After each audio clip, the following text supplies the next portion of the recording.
Good morning, students. We are studying complex sentence by making adverb clause. On the last turn, yesterday we studied at Zoom class the conjunctions to show time, conjunctions to show place, and third conjunctions to show reason, and fourth conjunctions to show result. Today we shall study conjunctions to show purpose. The conjunctions that shows The conjunctions that show purpose are only two types, so that and lest. First is so that and second is lest. We have to remember the facts while we use so that. हमें ये प्रमुख बात विशेष कर ध्यान रखना चाहिए जब हम सो दैट का यूज करते हैं। बच्चों, जब सो दैट का प्रयोग करते समय प्रिंसिपल क्लास अगर प्रेजेंट टेंस में है तो हमेशा सो दैट के पश्चात आने वाला सब्जेक्ट के साथ हमेशा मॉडल ऑक्सिलरी मे का प्रयोग करते हैं। और वहीं पर यदि प्रिंसिपल क्लास अर्थात सो दैट से पहले वाला सेंटेंस यदि पास्ट टेंस में है तो हमेशा सब्जेक्ट के बाद माइट का यूज करना है सो दैट के आगे। और जिस समय हम लेस्ट का प्रयोग करते हैं तो लेस्ट का तात्पर्य कहीं ऐसा ना हो। लेस्ट के पश्चात सब्जेक्ट और उसके साथ शुड का यूज होता है और वर्ब की first form. We have to remember we always use first form with modal auxiliary. हम हमेशा मॉडल ऑक्सिलरी के साथ फर्स्ट फॉर्म का ही यूज करते हैं। बच्चों आगे ध्यान देंगे, जैसे एग्जाम्पल दिया है, James told a lie. James ने झूठ बोला। He wanted to escape from punishment. वह दंड से बचना चाहता था। Now we see here James told a lie. He wanted to escape from punishment. Why James told a lie? Reason is he wanted to escape from punishment. उसका कारण है कि वो दंड से बचना चाहता था। नहीं, झूठ बोलने का पर्पस क्या था उसका? दंड से बचना। तो जब हम जोड़ते हैं sentence James told a lie so that he might escape from punishment. James ने झूठ बोला ताकि वह दंड से बच जाए। बच्चों यहाँ पर हमने देखा कि सो दैट से पहले वाला सेंटेंस जो प्रिंसिपल क्लास है this is in past tense. That's why we follow the sequence of tense according to sequence of tense we use past form of may might का यूज किया गया यहाँ पर। बच्चों second example, Rahul works day and night.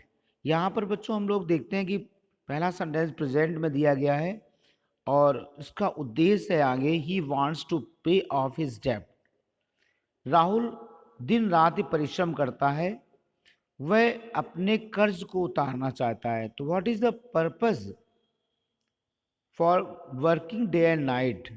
Rahul का दिन रात परिश्रम करने का उद्देश्य क्या है? ही वांट्स टू पे ऑफ हिज डेब्ट। वो अपना कर्ज उतारना चाहता है। तो हम दोनों ही सेंटेंस को मिलाकर कह सकते हैं कि राहुल दिन रात परिश्रम करता है ताकि वो अपना कर्ज उतार सके।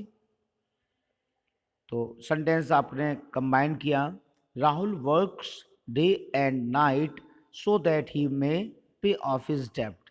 We have use here may because we find present verb. Present tense में आपने वर्ब देखी प्रेजेंट इंडेफिनिट टेंस में, that's why you have used here may. In third example, you must prepare for the examination. तुम्हें अवश्य परीक्षा के लिए तैयारी करना है। यू मे फेल, आप असफल हो सकते हैं। तो सेंटेंस जोड़ेंगे, तुम्हें अवश्य ही परीक्षा की तैयारी करना है, कहीं ऐसा ना हो कि तुम फेल हो जाओ। तो सेंटेंस में हमेशा ध्यान रखना है लेस्ट के पश्चात जो सब्जेक्ट आता है उसके साथ शुड आती है वर्ब, है ना। तो हमने यहाँ पर लेस्ट के पश्चात शुड का यूज किया। यहाँ पर सेंटेंस में मे दिया गया था बट यहाँ पर हमें लेस्ट के पश्चात शुड ही यूज करना है। Only single verb should after लेस्ट।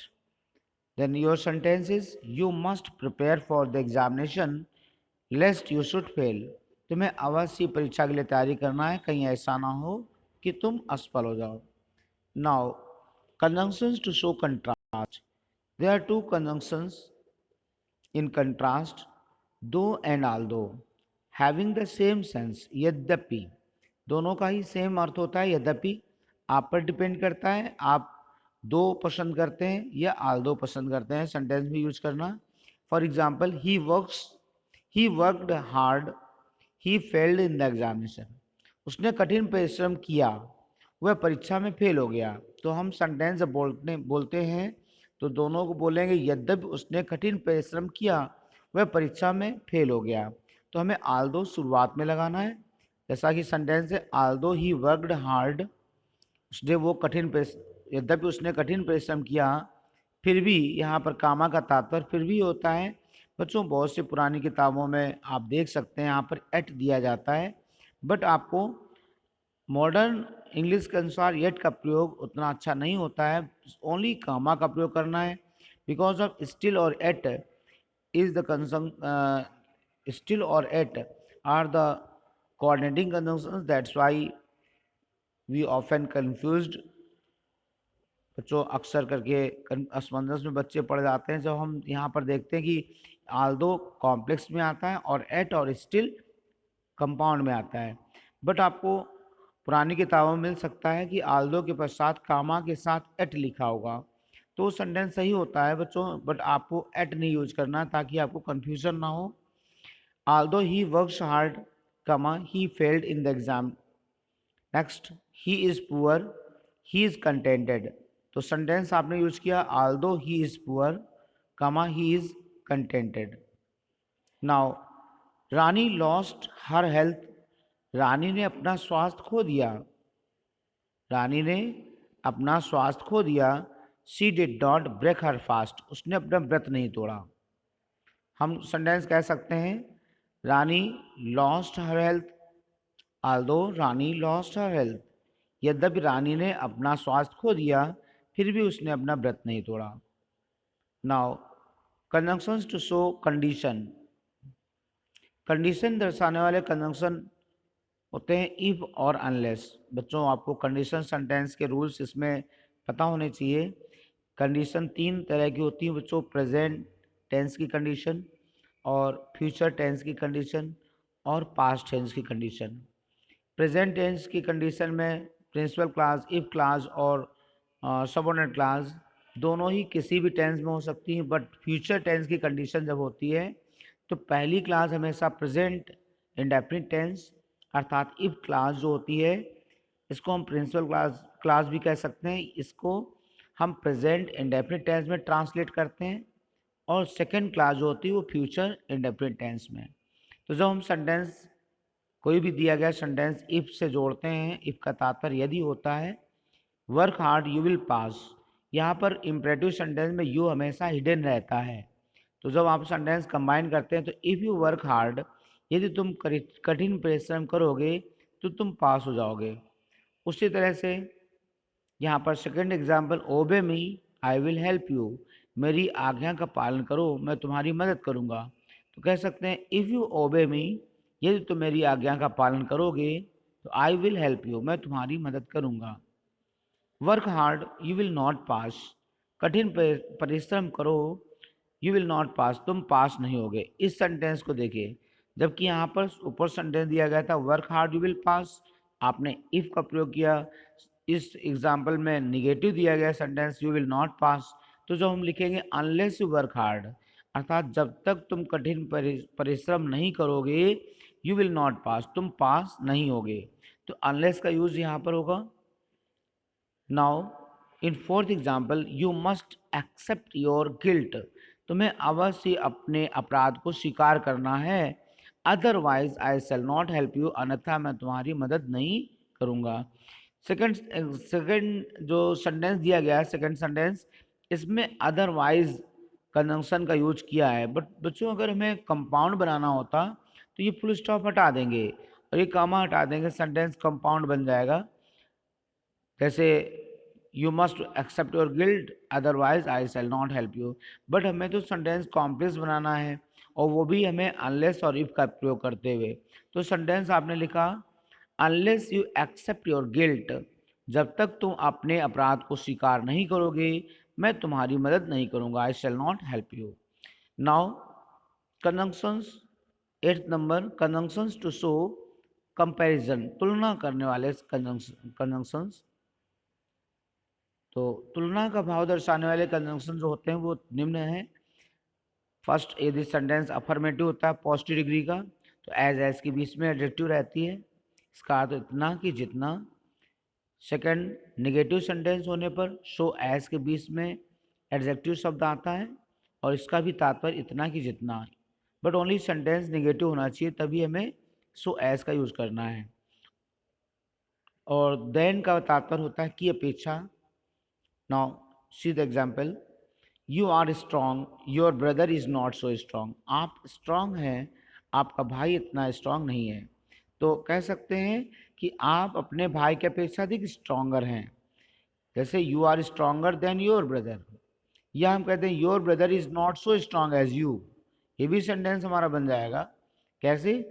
Your brother is not so strong as you, या you are stronger than your brother. आप अपने भाई से अधिक शक्तिशाली हैं, कहा गया है यू आर स्ट्रांग, आप शक्तिशाली हैं, आपका भाई इतना शक्तिशाली नहीं है। तो कह सकते हैं you are stronger than your brother. Now Rashmi is beautiful, Rani is equally beautiful. Rashmi सुंदर है परंतु रश्मि सुंदर है परंतु रानी उसके बराबर सुंदर है। तो कह सकते हैं रानी उतनी ही सुंदर है जितनी की रश्मि है। Rani is as beautiful as Rashmi. Now Kalidas is a great poet, other poets are not so great. Kalidas एक महान कवि हैं और अन्य कवि इतने महान नहीं हैं। कह सकते हैं नो अदर पोएट। जब हम नो अदर का यूज़ यहाँ पर करेंगे तो पोएट्स प्लूरल नंबर है, ये सिंगुलर नंबर बन जाएगा। No other poet is so great as Kalidas. Now conjunction to show manner. In this conjunction, such type of conjunction that shows manner, only one conjunction is there, as। इसका तात्पर्य होता है जिस तरह से। बच्चों जैसे सेंटेंस में दिया गया है you treated me in some वे, तुमने मेरे साथ किसी तरह से व्यवहार किया। I shall treat you in the same way, मैं तुम्हारे साथ उसी तरह से व्यवहार करूँगा। बच्चों यहाँ पर सम वे और सेम वे ये मोस्टली सेंटेंसेस में शब्द मिल जाएंगे आपको, जिससे पता चलता है कि यहाँ पर ढंग दर्शाया गया है, किसी कार्य करने के तरीके को बताया गया है। जैसे कि कहा गया है कि you treated me in some वे, तुमने मेरे साथ किसी तरह से बर्ताव किया और मैं तुम्हारे साथ उसी तरह से बर्ताव करूँगा। तो हम कह सकते हैं मैं तुम्हारे साथ बर्ताव करूँगा जैसा जिस तरह से तुमने किया। सेंटेंस बन जाता है I shall treat you as you treated me, मैं तुम्हारे साथ बर्ताव करूँगा जिस तरह से तुमने मेरे साथ किया। Now he writes it in some way, वह इसे किसी तरह से लिखता है, वह इसे किसी तरह से लिखता है। Do write it in the same वे, इसको उसी तरह से लिखो। तो हम कहेंगे यहाँ पर इसे लिखो जिस तरह से वह लिखता है, अर्थात do write it as he writes. क्या बन जाएगा sentence? Do write it as he writes. बच्चों ये आपके कंजंक्शंस 9 टाइप्स ऑफ कंजंक्शंस होते हैं, 9 प्रकार के भाव दर्शाती है एडवर्ब क्लास, जो कि मैंने आपको कंप्लीट कराया है। Today I will post an exercise and you have to solve it, and also you have to post your solutions, and I will post the solution of the particular exercise tomorrow. Thanks to all.